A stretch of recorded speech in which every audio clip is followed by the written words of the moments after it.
Dans le monde d'aujourd'hui, beaucoup d'entre nous sont accablés par le poids de notre passé. Nos erreurs, nos regrets et nos blessures qui semblent incurables. Nous nous retrouvons souvent bloqués dans le passé, incapables d'avancer, revivant sans cesse nos échecs et nos pertes. Pourtant, l'islam nous offre un puissant message d'espoir et de guérison. Allah veut que nous nous libérions de notre passé et que nous libérions nos cœurs dès aujourd'hui. En nous fiant à la miséricorde et à la guidance d'Allah, nous pouvons nous libérer des chaînes du passé et commencer à vivre une vie de paix, d'épanouissement et de croissance spirituelle. Dans cette vidéo, nous explorerons pourquoi il est essentiel de laisser tomber notre passé pour notre bien-être émotionnel et spirituel, et comment l'islam nous enseigne à abandonner nos regrets et nos erreurs à Allah. Nous examinerons le pouvoir du repentir, du pardon et l'importance de croire au plan d'Allah. Il est temps de libérer votre cœur, de vous libérer du fardeau et d'avancer avec foi, confiance et sérénité. Avant de commencer cette vidéo, n'oubliez pas de l'aimer car cela nous donne beaucoup de courage pour continuer à partager du contenu utile. Je vous invite également à vous abonner à notre chaîne et à activer la cloche de notification pour rester informé de nos prochaines publications sur la foi islamique. Merci et bonne vidéo. Alors, si vous portez le poids de votre passé, ce message vous est destiné. Allah veut que vous vous en libériez. Découvrons ensemble comment vous pouvez vous libérer de ce qui ne vous sert plus et embrasser un avenir rempli de la miséricorde et des bénédictions d'Allah. 2. L'importance de comprendre que le passé est derrière nous. L'une des étapes les plus cruciales de la guérison est d'accepter que le passé échappe à notre contrôle. Même si nous y repensons intensément, nous ne pouvons rien changer à ce qui s'est déjà produit. Le passé est révolu, et seul le présent et l'avenir nous permettent d'agir. L'islam nous enseigne que si nous devons tirer des leçons du passé, nous ne devons pas le laisser nous définir ni nous freiner. Dans le Coran, Allah nous rappelle qu'il est le pardonneur et qu'il veut que nous nous repentions de nos erreurs. Dans la sourate Az-Zumar, 53, Allah dit, 10. Ô mes serviteurs, vous qui vous êtes fait du tort à vous-même par vos propres actions, ne désespérez pas de la miséricorde d'Allah. Allah pardonne tous les péchés. Il est vraiment le pardonneur, le très miséricordieux. Ce verset nous rappelle que peu importe ce que nous avons fait dans le passé, la miséricorde d'Allah est bien plus grande que nos péchés, et il est toujours prêt à nous pardonner lorsque nous nous tournons vers lui sincèrement. De plus, le concept de Tawbahen Islam, le repentir souligne que nous pouvons nous libérer du poids de nos erreurs passées.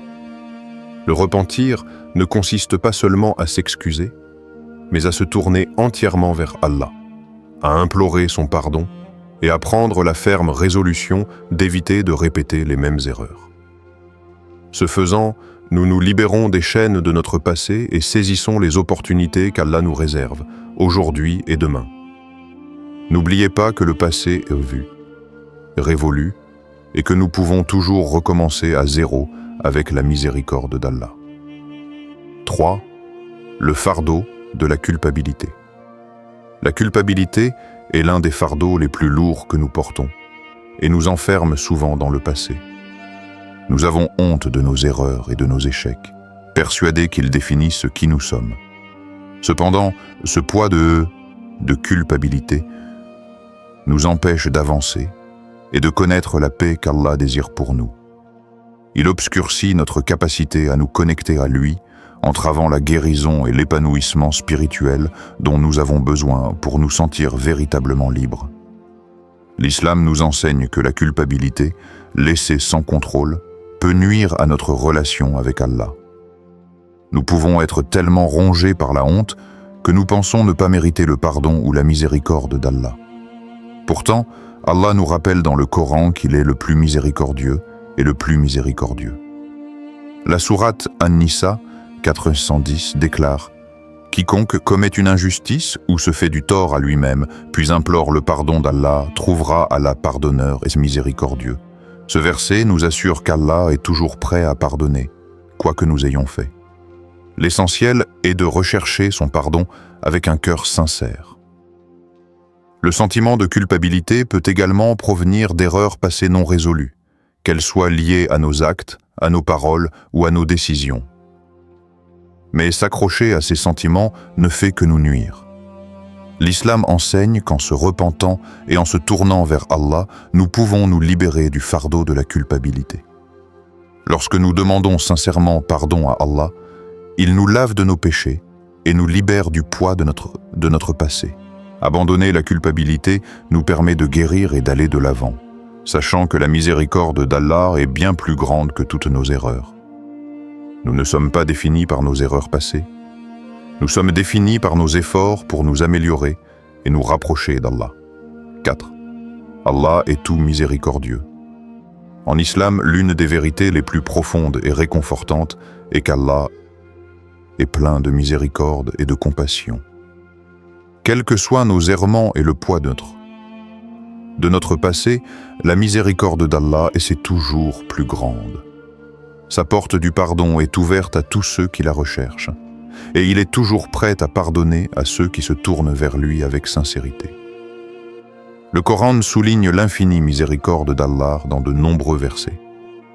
Dans la sourate Az-Zumar 39-53, Allah dit « 10. Ô mes serviteurs, vous qui vous êtes fait du tort à vous-même par vos propres actions, ne désespérez pas de la miséricorde d'Allah. Allah pardonne tous les péchés. Il est vraiment le pardonneur, le très miséricordieux. » Ce verset nous rappelle que quelle que soit la profondeur de nos erreurs, la miséricorde d'Allah est illimitée et qu'il pardonnera tous les péchés si nous recherchons sincèrement son pardon. Allah est non seulement miséricordieux, mais aussi très miséricordieux.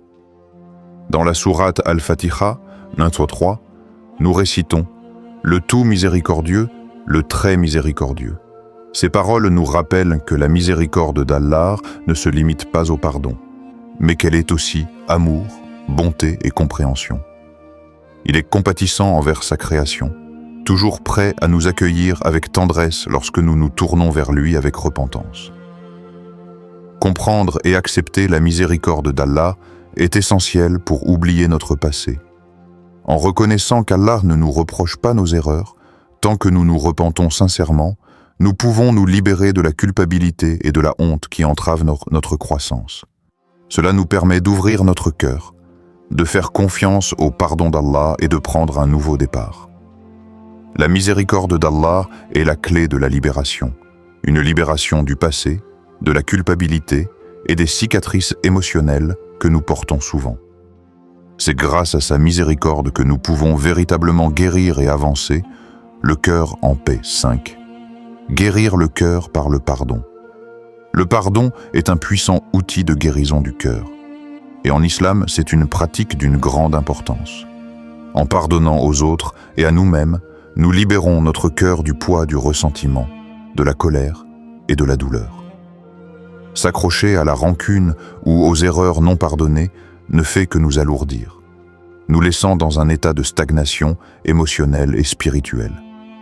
Le pardon, en revanche, nous permet de nous libérer de la négativité du passé et d'avancer en paix. Dans le Coran, Allah encourage le pardon dans plusieurs versets, soulignant son importance pour la croissance spirituelle et la paix intérieure. La sourate Ash-Shura 42-40 déclare « La récompense d'une injustice est une injustice égale, mais quiconque pardonne et réconcilie, sa récompense incombe à Allah, car il n'aime pas les injustes. » Ce verset nous rappelle que même si nous sommes lésés, le pardon est un acte noble et Allah nous en récompensera. Pardonner aux autres nous rapproche également de la miséricorde d'Allah. En pardonnant, nous reflétons le pardon d'Allah, embrassant ses attributs de miséricorde et de compassion. Il est important de se rappeler que pardonner ne signifie pas oublier ou pardonner le mal qui nous a été fait, mais plutôt se libérer de l'emprise émotionnelle que la blessure exerce sur nous. En pardonnant, nous permettons à notre cœur de guérir et nous ouvrons à la possibilité de la paix. Il est tout aussi important de se pardonner soi-même ses erreurs passées. Nombre d'entre nous peinent à se pardonner, persuadés que nos fautes passées nous définissent. Pourtant, l'islam enseigne que le pardon d'Allah est immense et que lorsque nous nous repentons et implorons son pardon, nous devons également nous pardonner à nous-mêmes. La guérison commence lorsque nous acceptons notre nature humaine, capable de commettre des erreurs, mais aussi de nous repentir et de nous améliorer. Se libérer du poids, des erreurs passées et accepter le pardon d'Allah libère notre cœur et nous permet de grandir, spirituellement et émotionnellement. Le pardon est l'un des moyens les plus efficaces pour guérir le cœur et aller de l'avant, en se libérant du poids des blessures et des douleurs passées. Il nous permet d'embrasser la paix, de libérer les émotions négatives et d'envisager l'avenir avec un cœur ouvert et la confiance en la miséricorde d'Allah. 6. Lâcher prise et faire confiance à Allah. Laisser le passé derrière soi n'est pas chose facile, mais cela devient possible lorsque nous apprenons à placer notre confiance en Allah. En islam, le concept de tawakkul, la confiance en Allah, nous apprend à abandonner nos soucis et nos angoisses à celui qui sait ce qui est bon pour nous. C'est un acte de foi profond qui nous permet de nous libérer de nos attachements aux regrets, aux erreurs passées et aux craintes concernant l'avenir. En abandonnant le besoin de tout contrôler et en plaçant notre entière confiance en Allah, nous nous libérons du poids émotionnel qui accompagne la volonté de tout s'accrocher. Allah a dit dans le Coran, dans la sourate At-Tawbah 9:551, dit « Nous ne serons frappés que parce qu'Allah nous a prescrit. Il est notre protecteur. » Et c'est à Allah que les croyants s'appuient. Ce verset nous rappelle que tout ce qui arrive dans nos vies, bon ou mauvais, fait partie du plan divin d'Allah. En lui faisant confiance, nous acceptons que ce qui arrive est pour notre bien ultime, même si nous ne le comprenons pas pleinement sur le moment. L'histoire du prophète Ibrahim, Abraham, illustre parfaitement la confiance en Allah.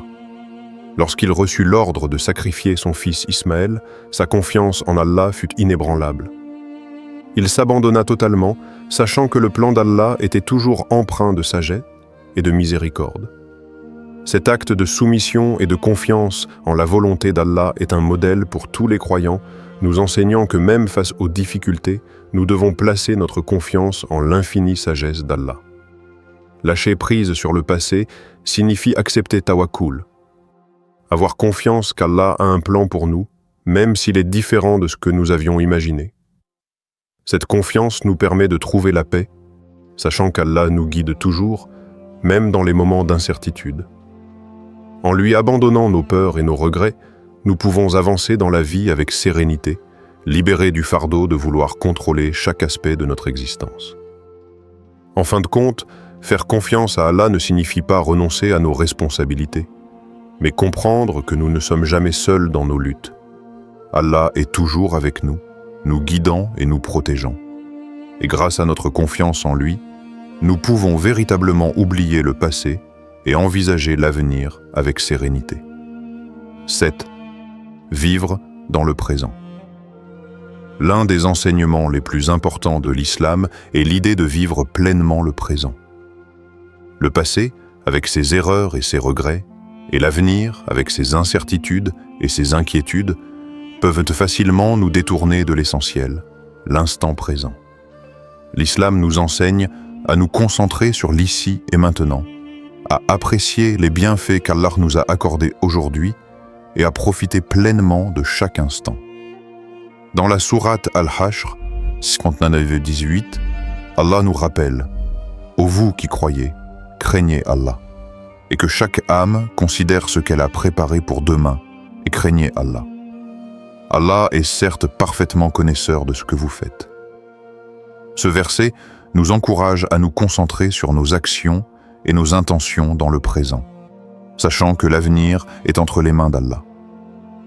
Ne nous attardons pas trop sur le passé, ni ne nous inquiétons outre mesure de l'avenir. Au contraire, vivons en pleine conscience, profitant au maximum des opportunités qu'Allah nous offre maintenant. Vivre le présent, c'est aussi exprimer sa gratitude pour les bienfaits qu'Allah nous a accordés aujourd'hui. Le prophète Mohammed, sur lui la paix et le salut, a dit « Celui qui n'est pas reconnaissant pour les petites bénédictions ne sera pas reconnaissant pour les grandes. En nous concentrant sur ce que nous avons en ce moment, plutôt que sur ce que nous n'avons pas ou sur ce que nous avons perdu, nous pouvons cultiver un sentiment de contentement et de paix dans nos cœurs. Le passé peut souvent nous enfermer dans des émotions négatives, mais en vivant le présent, nous pouvons apprendre à les laisser de côté et à savourer la beauté de l'instant. Nous pouvons nous concentrer sur notre adoration, nos relations et nos efforts pour devenir meilleurs, sachant que c'est ce qu'Allah attend de nous. En étant présents, nous pouvons avoir un impact positif sur nous-mêmes et sur ceux qui nous entourent, faisant de chaque instant une occasion de nous rapprocher d'Allah. En fin de compte, vivre le présent, c'est reconnaître les bienfaits d'Allah et utiliser notre temps avec sagesse pour le servir. Il s'agit d'être reconnaissant, concentré et intentionnel dans nos actions, sachant que nos efforts du moment façonnent notre avenir. 8. Purification du cœur. En islam, la purification du cœur est essentielle à la croissance spirituelle et au développement personnel. Notre cœur est au cœur de notre relation avec Allah, et c'est en le purifiant que nous pouvons trouver la paix véritable et la proximité avec lui. Le processus de purification, appelé taskiya, implique de purifier le cœur des défauts tels que l'orgueil, l'envie, l'avidité et l'attachement aux désirs matériels. Il s'agit de se défaire de tout ce qui nous éloigne d'Allah et de tourner notre cœur vers lui avec sincérité et humilité. Le prophète Mohammed, que la paix soit sur lui, a dit « Dans le corps, il y a un morceau de chair qui, s'il devient bon, tout le corps devient bon. Mais s'il se corrompt, tout le corps se corrompt. » Ce morceau de chair, c'est le cœur. Sahih al-Bukhari. Ce hadith souligne l'importance de purifier le cœur, car cela affecte directement tous les aspects de notre vie, y compris notre relation avec Allah, les autres et nous-mêmes. Un cœur pur est un cœur libéré de la malice, de l'arrogance et des fardeaux du passé. Le Coran nous encourage à purifier nos cœurs et nos âmes. Dans la sourate Al-Baqarah de 222, Allah dit « Certes, Allah aime ceux qui se repentent constamment et aime ceux qui se purifient. » Ce verset nous rappelle que la purification ne consiste pas seulement à se débarrasser des traits négatifs, mais aussi à se tourner vers Allah avec repentance et à implorer son pardon. C'est par un repentir sincère et des efforts pour s'améliorer que nos cœurs sont purifiés et rendus purs. La purification du cœur est un cheminement qui dure toute la vie. Elle implique des actes d'adoration quotidiens, une introspection et des efforts pour se débarrasser des émotions et des attachements néfastes. Elle exige patience, sincérité et un engagement profond à vivre une vie agréable à Allah. Par la prière régulière, le rappel d'Allah, dhikr, la charité et le maintien d'un bon caractère, nous pouvons purifier notre cœur et trouver la paix intérieure. En purifiant notre cœur, nous nous libérons également du passé, libérant ainsi les blessures, les regrets et la culpabilité qui ont pu persister pendant des années. En nous concentrant sur notre croissance spirituelle et en recherchant la satisfaction d'Allah, nous pouvons guérir et avancer avec un cœur léger, satisfait et libéré des fardeaux du passé. 9. Vivre sans regret. Aller de l'avant. Le regret est l'une des émotions les plus puissantes qui puissent nous enfermer dans le passé.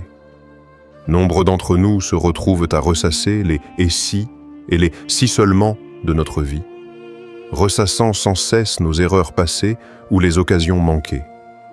Pourtant, l'islam nous enseigne que le regret ne doit ni nous freiner ni nous définir.